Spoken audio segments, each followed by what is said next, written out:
right now we're gonna review the quick selection tool, and it looks like this in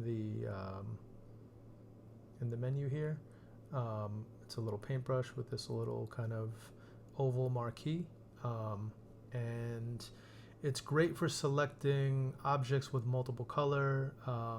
Sometimes it's helpful to select, parts of an object, like, if I want to select like this, swoosh here, I can just click on that. And again, right now it's just on the default setting. There's three options up here. There's the plus, the minus, and then the creating a new selection or whatever. But basically, anytime I click, it's going to add to my selection. So even though I have this over here, I'm not holding down any keys, I'm just clicking, and you can see it's adding to that selection. So it's a good way to kind of select, big swatches or swaths of the same color, depending on what you're trying to do for color changes. It's really easy to kind of just, again, click on these areas. Sometimes it selects a little bit more than you need, and what you're going to want to do is, if you can see the, I'm just going to zoom in on the tool so you can see there's like this hash mark in the middle. It's kind of like this, it's like a plus sign, and basically that's the center of the tool. And whatever that's selecting, if I'm selecting a darker color, it might pick up some other dark colors that are in a similar range.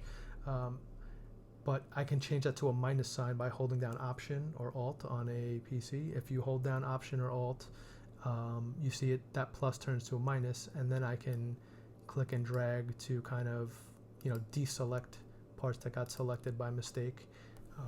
And as with the brush tool, you can make this bigger or smaller using the bracket keys. Bracket left makes it smaller. Again, that just kind of selects everything. This is a lot of dark tones in here, and I don't want that, so I'm going to hold down Option again and just deselect the things that I don't want. I'll make it smaller here so I can deselect this bit here, and then just keep kind of going with this.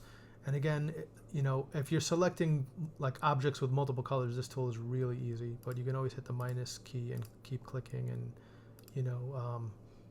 make a pretty good selection of colors with this tool. So once you have a selection, again, you can just create a new layer, and if I want to, fill it with, let's say this brownish color I have, that's my foreground color. I'm going to hit Option Delete. And you can see, it's kind of jagged, the selection is not perfect.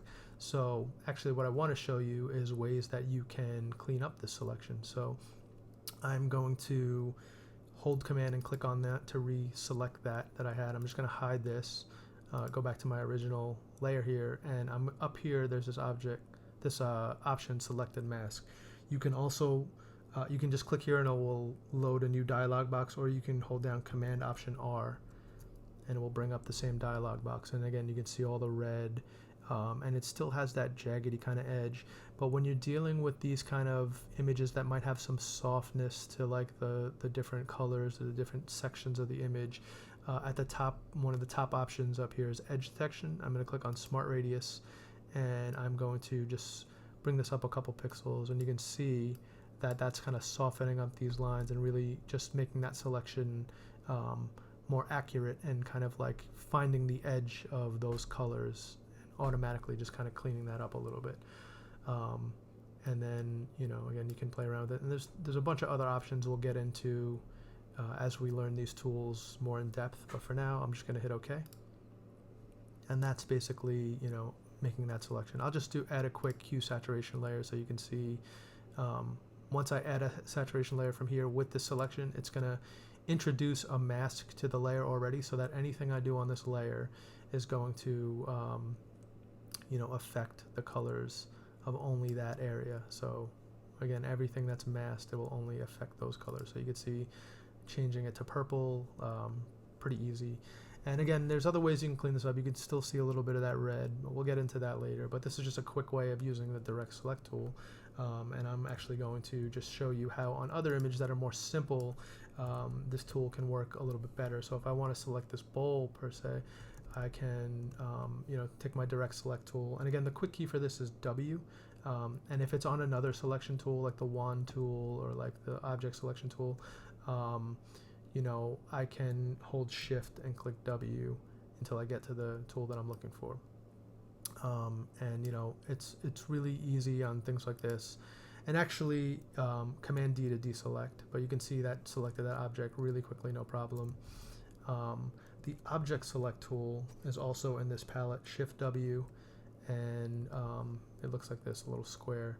And then if I just drag this box across a simple object like this, it will select just that object. So again, when you have high contrast images and backgrounds, these tools work great. It's not perfect. You could see it didn't select some of these bits in here, but again, that's pretty good. And you can always go to select and mask and kind of clean it up.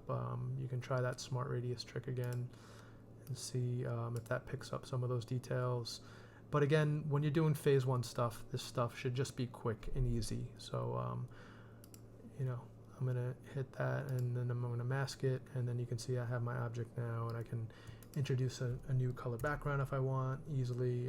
And again, for concept stuff, it's okay if you have a little like nicks in your thing. Your professors and your instructors will not even notice that level of detail.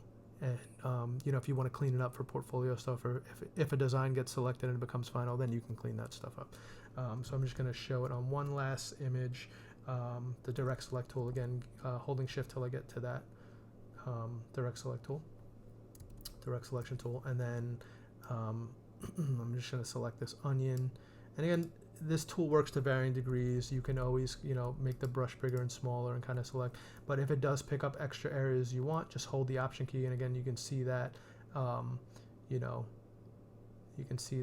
getting the plus turns to a minus, and then you can just kind of minus out things you don't want, and then you can still add back parts that you do want. And then again, I can just make a mask of this if I want, or I can always go to select a mask and change the radius or change like some of these other things in here. That's a great tool. But again, when it's just concept stuff, it's really easy to just add a mask or just whatever object you want. Just do it quickly, and it can be quick and dirty. And then if your thing gets selected, you can clean it up afterwards. But that is basically the quick selection tool.